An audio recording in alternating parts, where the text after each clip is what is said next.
पिछले भाग में आपने देखा कि माहिरा की माँ झूठी बीमारी का ढोंग करती रहती है।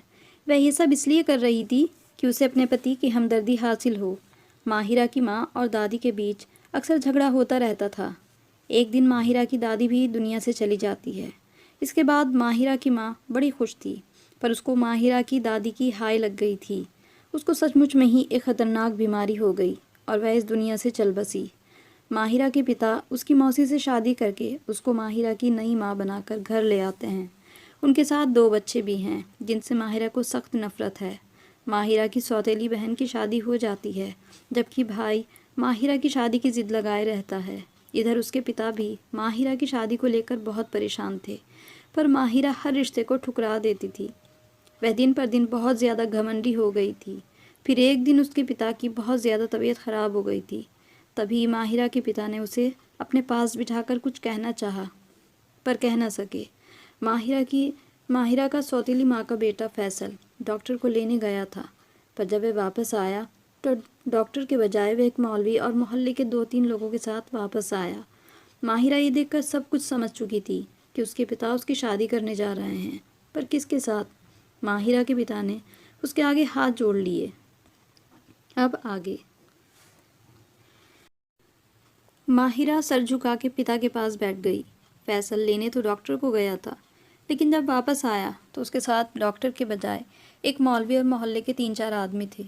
उसकी नई माँ ने उसका दुपट्टा खोलकर माहिरा के सर पर उड़ाया और उसके पास बैठ गई। दूसरी तरफ सामने सोफे पर फैसल मौलवी साहब और बाकी मर्दों के साथ बैठ गया। मौलवी ने उसके पिता से इजाज़त ली और फिर निकाह शुरू कर दिया। कुछ ही पलों का खेल था। जिस इंसान को अपने घर में माहिरा देखना भी मंजूर नहीं करती थी, उसे हमेशा के लिए उसकी ज़िंदगी में शामिल कर दिया गया था। फैसल मौलवी साहब और बाकी लोगों को बाहर छोड़ने चला गया। उसकी नई माँ भी कमरे से चली गई थी। अब माहिरा ने अपने पिता को अकेला पाया तो फट पड़ी। आपने अच्छा नहीं किया। वह इंसान जिसके पास से गुजरना तक मुझे पसंद नहीं था, आपने मुझे उससे भी याद दिया। इससे तो अच्छा था कि आप मेरा गला घोंटकर मुझे मार देते। वह इंसान कहीं से भी मेरे काबिल नहीं है। तो उसके पिता ने कहा कि मुझे माफ़ कर दो, मुझे तुम्हारे लिए यही सही लगा। राबिया को बाहर ब्याह कर मैं देख चुका हूँ। अब बाहर के लोगों पर से मेरा यकीन उठ गया है, इसलिए मैंने तुम्हें तुम्हारी नई माँ के सुपुर्द कर दिया है, ताकि तुम्हारा सामना कभी किसी सास से हो ही ना। अगर मैं तुम्हें बाहर भी आता तो न जाने कैसे लोग होते, सास कैसी होती, पति कैसा होता। मुझसे तो पहले ही राबिया का दुख बर्दाश्त नहीं होता। तुम तो फिर मेरी लाडली हो। तुम पर कोई आँच आए मैं कैसे बर्दाश्त कर सकता हूँ। तुम फिक्र ना करो, फैसल और उसकी माँ बहुत अच्छे हैं, तुम्हें कभी भी दुख नहीं होगा। अब जाकर आराम करो, सुबह तुम्हारी विदाई है। माहिरा उठकर कमरे से बाहर निकली और फैसल उसको कमरे के दरवाजे के पास खड़ा नजर आया था। शायद वह उन दोनों की बातें सुन रहा था। माहिरा ने एक नफ़रत भरी नज़र उस पर डाली और अपने कमरे में आ गई। अगले दिन उसके पिता ने माहिरा की रुखसती कर दी। रुखसती माहिरा की ही नहीं, बल्कि फैसल की ही हुई थी, क्योंकि माहिरा को अपना कमरा छोड़ना मंजूर नहीं था। तो माहिरा के पिता ने फैसल को ही उसके कमरे में शिफ्ट कर दिया था। कुछ ही दिनों के बाद माहिरा के पिता भी इस दुनिया से चले गए। उस दिन माहिरा ने अपनी नई माँ समेत राबिया और अपने पति को भी बहुत बातें सुनाई थी। उसने मेहमानों का भी लिहाज नहीं किया था और अपने पिता की मौत का सारा इल्ज़ाम राबिया और अपनी सास पर डाल दिया और उन्हें कहा कि उनकी वजह से मेरा बाप मरा है। वे जो हर रोज़ अपने दुखड़े आकर मेरे पिता के सामने रोती थी, उसी वजह से मेरे पिता मुझसे दूर हो गए हैं। उन लोगों ने माहिरा को कुछ नहीं कहा, वह सब खामोश रहे। लेकिन माहिरा के पति फैसल को उस पर बहुत गुस्सा आया था, जिसे माहिरा की सास ने ये कहकर खामोश करा दिया था कि वह अभी सदमे में है, उसकी दिमागी हालत ठीक नहीं, तो उसे कुछ ना कहना। खैर, थोड़े दिन के बाद ज़िंदगी पहले की तरह चलने लगी। वह दोनों माहिरा का बहुत ख्याल रखते थे, मगर माहिरा को सिर्फ यह सब ढोंग लगता था। अपनी सास से तो माहिरा नफरत करती ही थी। माहिरा और उसके पति के बीच में इस रिश्ते की हैसियत सिर्फ कागज़ी थी। एक दिन माहिरा को किसी रिश्तेदार की शादी में अपने पति और सास के साथ जाना था।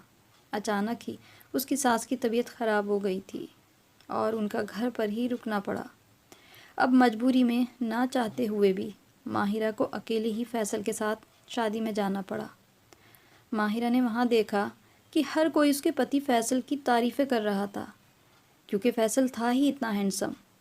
इस बात का एहसास माहिरा को उस दिन हुआ। वह पहला दिन था। हाँ, ये सच था कि आज से पहले माहिरा ने कभी उसे इस नज़र से ना देखा था।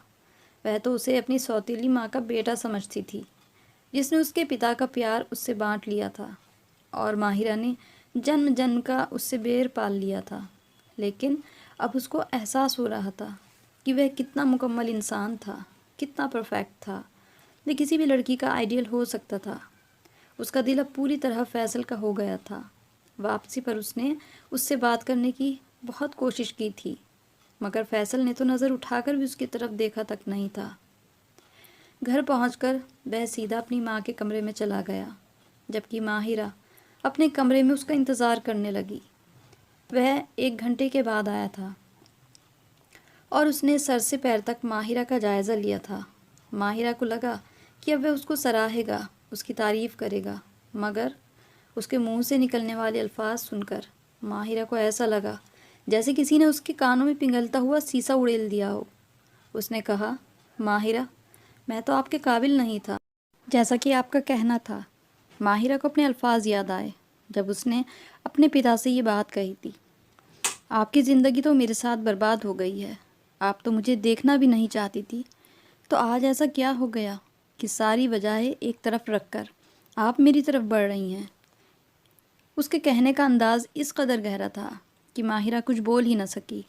उसने कहा, मुझे उसके सामने इतनी गिरी हुई हरकतें करके उसकी तवज्जो हासिल करने की ज़रूरत नहीं, क्योंकि उसका कहना था, जितना बुरा मैं तुम्हें लगता हूँ उतनी ही बुरी तुम भी मुझे लगती हो।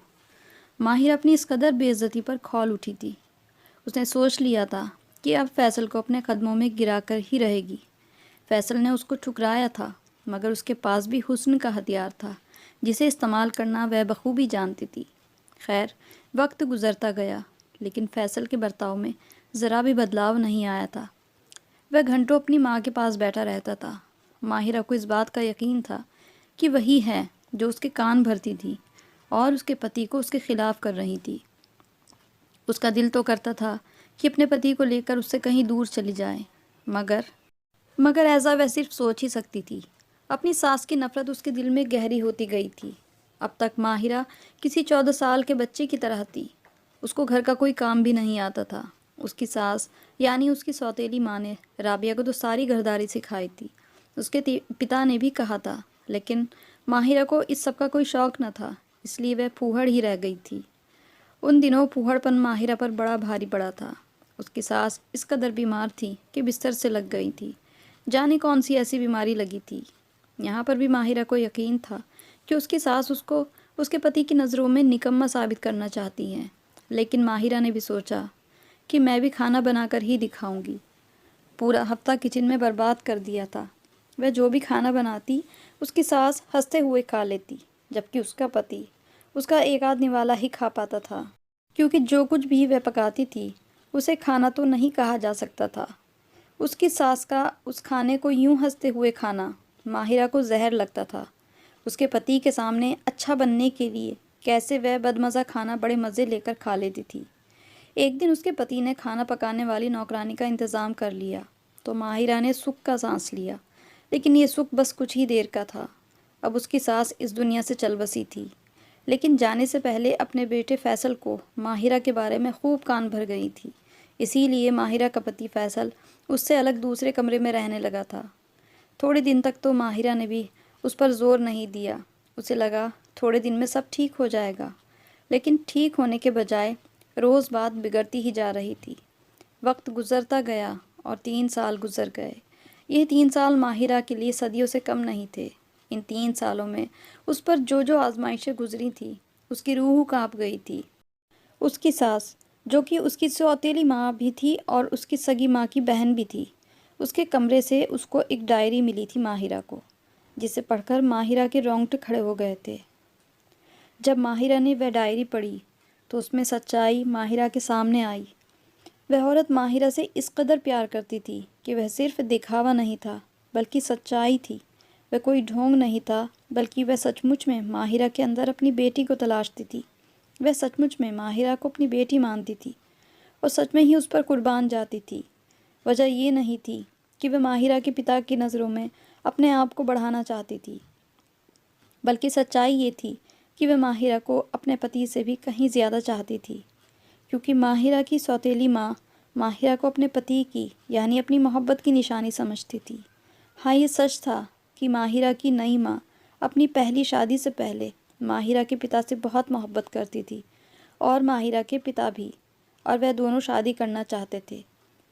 घर वालों की रजामंदी से उनकी मंगनी होने वाली थी, पर उस वक्त एकदम से माहिरा की सगी माँ ने सुसाइड करने का ड्रामा करके सबको मजबूर कर दिया, जिसके नतीजे में माहिरा की खाला यानी उसकी सौतेली माँ के बजाय उसकी नई माँ की उसकी अपनी सगी माँ की मंगनी उसके पिता के साथ कर दी गई और फिर शादी भी हो गई।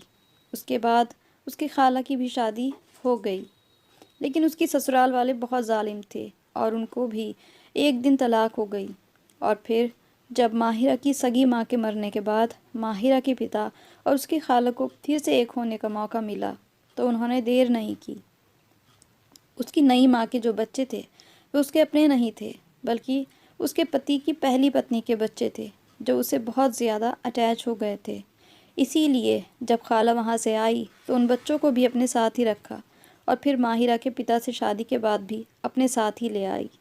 माहिरा की सौतेली माँ यानी उसकी सास ने जगह जगह माहिरा को अपने जीने की वजह लिखा था, क्योंकि माहिरा की सास को अपनी बड़ी बहन यानी माहिरा की सगी माँ से बहुत ज़्यादा मोहब्बत थी और माहिरा क्योंकि उन्हीं की निशानी थी, और दूसरी तरफ वह माहिरा के पिता से भी बहुत मोहब्बत करती थी, इसीलिए माहिरा को अनमोल समझती थी।